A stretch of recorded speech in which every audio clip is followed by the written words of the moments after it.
السلام عليكم ورحمة الله وبركاته. أعوذ بالله من الشيطان الرجيم. بسم الله الرحمن الرحيم. الحمد لله نحمده ونستغفره ونعوذ بالله من شرور أنفسنا ومن سيئات أعمالنا. من يهده الله فلا مضل له ومن يضلله فلا هادي له. أشهد أن لا إله إلا الله وأشهد أن محمدا رسول الله. والصلاة والسلام على أشرف الأنبياء والمرسلين وعلى آله وأصحابه أجمعين. سبحانك لا علم لنا إلا ما علمتنا إنك أنت العليم الحكيم. ولا حول ولا قوة إلا بالله العلي العظيم. رب اشرح لي صدري ويسر لي أمري واحلل عقدة من لساني يفقه قولي. أما بعد، فيا عباد الله اتقوا الله أوصيكم وإياي بتقوى الله فقد فاز المتقون. وأما بعد.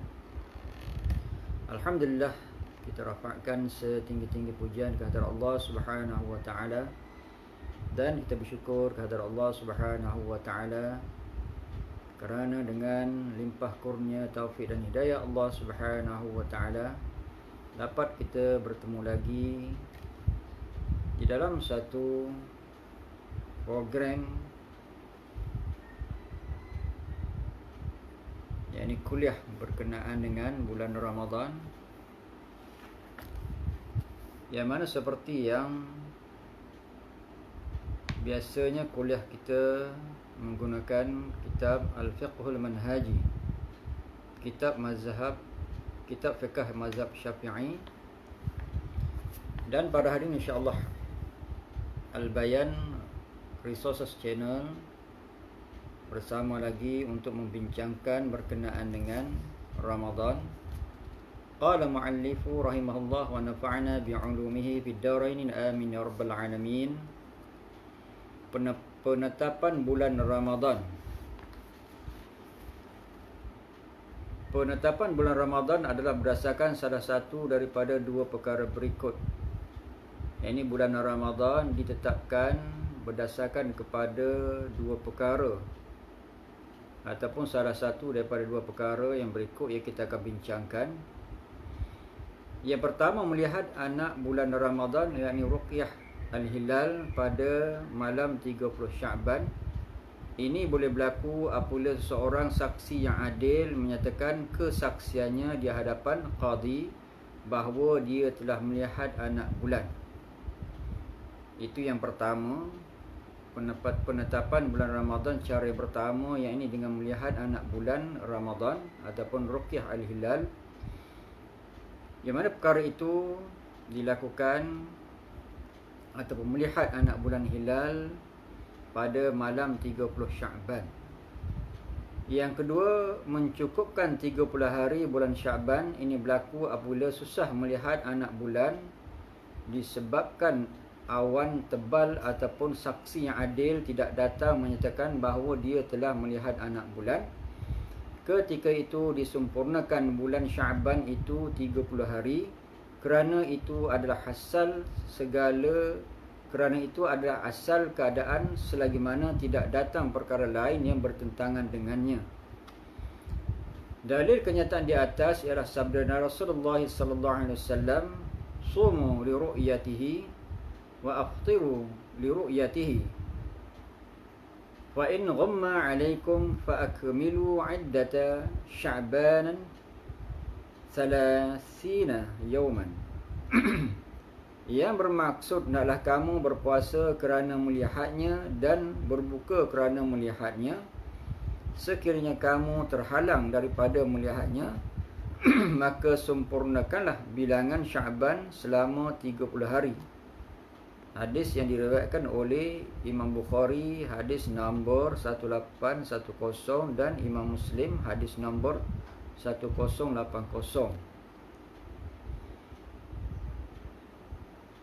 Daripada Ibn Abbas radhiyallahu anhu, katanya seorang Arab Badui datang menemui Rasulullah sallallahu alaihi wasallam lalu berkata, "Sesungguhnya aku telah melihat anak bulan Ramadan." Sabda baginda, "Apakah kamu menyaksikan bahawa tiada Tuhan yang disembah melainkan Allah?" Katanya, "Ya." Tanya baginda, apakah kamu menyaksikan bahawa Muhammad itu utusan Allah? Jawabnya, ya. Sabda baginda, wahai Bilal, isytiharkanlah kepada orang ramai, hendaklah mereka berpuasa pada esok hari. Hadis ini disahihkan oleh Ibn Hibban di dalam Mawarid Az-Zam'an nombor hadis 870 dan Al-Hakim juzuk yang pertama halaman 424. Dengan itu, apabila anak bulan kelihatan di suatu negeri atau di bandar, maka penduduk negeri atau bandar yang berhampiran dengan negeri yang melihat anak bulan itu wajib berpuasa. Manakala penduduk negeri-negeri yang jauh tidak diwajibkan kerana negeri-negeri bandar yang dekat seperti Damsyik, Himsh dan Halah, Aleppo dihukumkan sebagai satu negeri atau bandar. Berbeza dengan di negeri bandar yang jauh seperti Damsyik, Kahirah dan Makkah. Ukuran jauh dekat adalah berdasarkan kepada perbezaan matla' yang di tempat terbit anak bulan. Ini daripada hadis ni jelaslah ulama mengambil dalil daripadanya bahawasanya memastikan atau penetapan bulan Ramadan adalah berdasarkan kepada salah satu daripada dua perkara, iaitu yang pertama melihat anak bulan Ramadan, iaitu ruqyah al-hilal. Perkara itu dilakukan pada malam 30 Syaban. Yang perkara ini boleh dilakukan apabila seorang saksi yang adil mengatakan kesaksiannya dia di hadapan qadi bahawa dia melihat anak bulan. Itu adalah yang pertama. Yang kedua, yakni cara yang kedua, penetapan bulan Ramadan dilakukan yakni dengan mencukupkan 30 hari bulan Syaban. Ini berlaku apabila susah melihat anak bulan disebabkan awan tebal ataupun saksi yang adil tidak datang menyatakan bahawa dia telah melihat anak bulan. Dan apabila keadaan ini berlaku, yakni 30 bulan Syaban digenapkan 30 hari, ketika itu disempurnakan bulan Syaban itu 30 hari kerana itu adalah asal keadaan selagi mana tidak datang perkara lain yang bertentangan dengannya. Berdasarkan kepada hadis yang kita bacakan tadi, yakni hadis yang diriwayatkan oleh Imam Bukhari dan juga Imam Muslim dan juga hadis yang diriwayatkan oleh hadis yang disahihkan oleh Ibn Hibban dalam Mawarid Az-Zam'an dan juga hadis yang direkodkan oleh Imam Al-Hakim. Dan juga apabila anak bulan itu kelihatan sesuatu negeri ataupun penduduk negeri atau bandar yang berhampiran, mesti mengikut yakni ketetapan pada menetapkan bulan Ramadan. Berbeza dengan penduduk yang duduk jauh daripada negeri itu, di mana jauh dekat antara negeri-negeri itu berdasarkan kepada perbezaan matla', yakni tempat terbit anak bulan. Dalil kenyataan ini adalah hadis yang diriwayatkan oleh Muslim, hadis 1087 daripada Quraib, katanya, yang bermaksud, aku telah melihat anak bulan Ramadan sewaktu aku berada di Syam. Aku melihatnya pada malam Jumaat. Kemudian aku pergi ke Madinah pada akhir bulan. Lalu Ibn Abbas radhiyallahu anhu bertanya kepadanya, bila kamu semua melihat anak bulan? Jawabku, kami melihatnya pada malam Jumaat. Katanya, apakah kamu yang melihatnya? Jawabku, ya, dan orang ramai juga telah melihatnya. Lalu mereka semua berpuasa dan Muawiyah juga berpuasa. Katanya, kami semua melihatnya pada malam Sabtu. Kami terus berpuasa sehingga sempurnanya 30 hari ataupun kami akan melihatnya. Aku berkata, apakah tidak cukup dengan ruqyah Muawiyah dan puasanya? Katanya, tidak. Beginilah kami telah diperintahkan oleh Rasulullah sallallahu alaihi wasallam. Yang negeri yang berdekatan dengan negeri yang dapat melihat anak bulan adalah mengikut ketetapan negeri yang dekat. Dan kalau negeri itu jauh daripada tempat terbit ataupun tempat terbit anak bulan ataupun matla', perbezaan matla' yang jauh, di mana adalah ditetapkan dengan cara penetapan masing-masing. Berdasarkan hadis ini, para ulama mengatakan apabila puasa tidak diwajibkan terhadap penduduk negeri bandar yang jauh, lalu seorang penduduk negeri yang telah melihat anak bulan bermusafir ke negeri tersebut, maka dia hendaklah berpuasa bersama mereka di akhir bulan walaupun dia telah menyempurnakan puasa selama 30 hari. Ini kerana disebabkan perpindahannya ke negeri tersebut.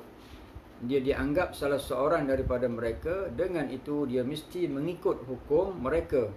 Sesiapa yang bermusafir di negeri yang tidak melihat anak bulan ke negeri yang melihat anak bulan, dia hendaklah berbuka berhari raya bersama-sama mereka, sama ada dia berpuasa selama 28 hari disebabkan Ramadan pada penduduk setempat hanyalah 29 hari, maka dia hendaklah berhari raya selepas hari ke-29, ataupun dia berpuasa 29 hari disebabkan Ramadan di sisi mereka tidak sempurna, cukup 30 hari.